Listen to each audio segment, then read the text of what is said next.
script, tsaka na lang. Sabihin, I never even asked. Okay lang yun.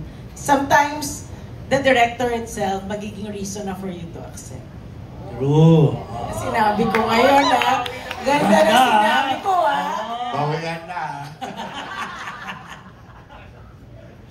Iyan, may gusto kang sabihin o pwede sabihin? Nag-audition po ako para po dun sa role. Nang matanggap ko po yung script, pinasa ko po ng paulit-ulit po kasi po si Direk Chito po yun. Kilala mo ba yan? Kilala ko po siya, pero po first time ko lang po kasi makatrabaho po siya. Kaya po medyo kinabahan po at pinrepare ko po talaga ako. Pagilitan ka. Okay. Nagilitan ka? Hindi naman. Okay, cool. Natanong ko lang. Yes, Miss Shanda. One fortunate night, tinawagan ako ni Ricky Lee. Sabi niya, uy, nagme-message tayo sa si Attorney Georgie, hindi ka sumasagot. Sabi ko, wala ako natatanggap ng message. Sabi niya, uy, meron daw i-offer sa'yo pelikula with Chito Ronyo. Sabi ko, oh, wala bang nagtatanong sa akin? Sabi ko na, oh. kasi I've been dying to work with him for a long time. It's been decades, no? So when Attorney Georgie texted me and said, basahin mo itong script na to, and then tell me what you think. Oo, kagad ako, and I didn't think, oh, meron akong ginagawang teleserye, and at 71, maglalagari ba ako? Ay, bahala na si Lord sa akin, nagawa ko naman siya. And you're very good, di ba? Trailer pa lang, di ba? Yeah, I'm so fortunate to be blessed with this project at this point in my life. Dalawang mag-ina, kalaban mo, di ba? Yes. Juday ko na rin, Dami, dala-dalawa.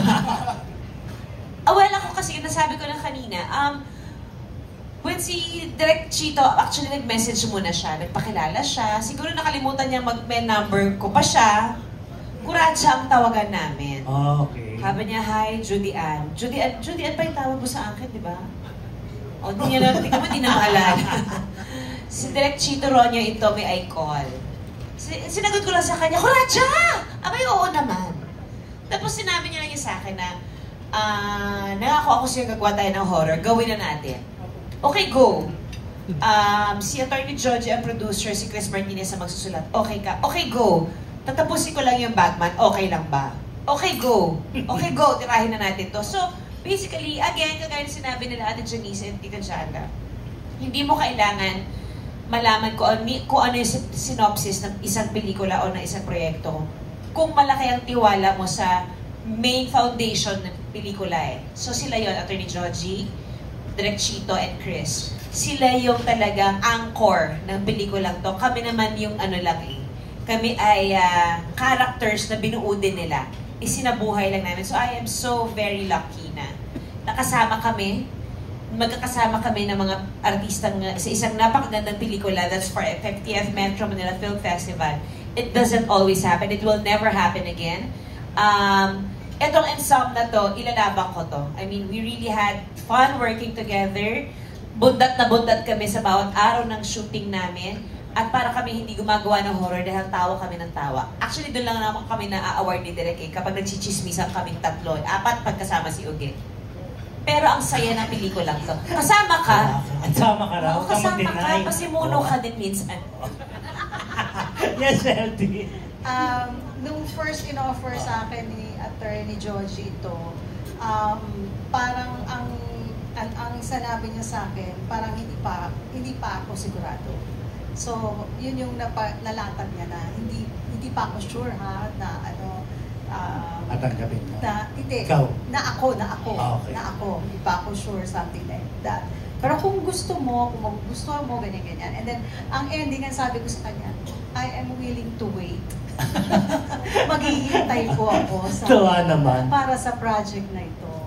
Tapos hanggang sa, ayun na, ipinalita na nga niya sa akin, natuloy na yung project, na ako na nga yung gaganap nung nanay ni Juday. And then, kasi kami naman, way back ni Direk Chito, personal kami talagang magkaibigan. We have the same manager. Yes. And then at the same time, nagkasama kami abroad, na kami lang, nagkasama kami sa bahay, pumupunta pati mga street boys noon. So matagal na yung pagsasama namin ni Direk Chito. Kilala na namin ang isa't isa. Boy pa si The Boy, lahat yan. Kasama siya sa mga love stories and all. Yan. And all. Ganun. Bawian portion na, di ba? Hindi na natin. Cycle lang yan, direct. Di ba? Cycle yan. So yun.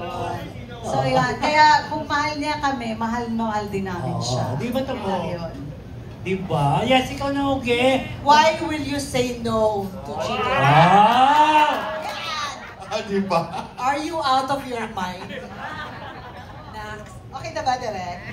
Isusunod natin, Oo, direct ha. Ganito rin. Ito rin yung casting ha. Madali lang naman ako makonvince sa mga pelikulang maganda. Ang daming magandang nangyari sa pelikulang to. Maybe because I know some stories, but there is magic in this film. Hindi ko lang maisa-isa, pero nagtagpo-tagpo lahat ng cast, ng staff, ng schedule. And then, nakita natin yung product. There is magic in this film. So, at hindi rin sigurado na nakapasok pala sa MMFF. So, congratulations. I am just so excited for us to see Espanta.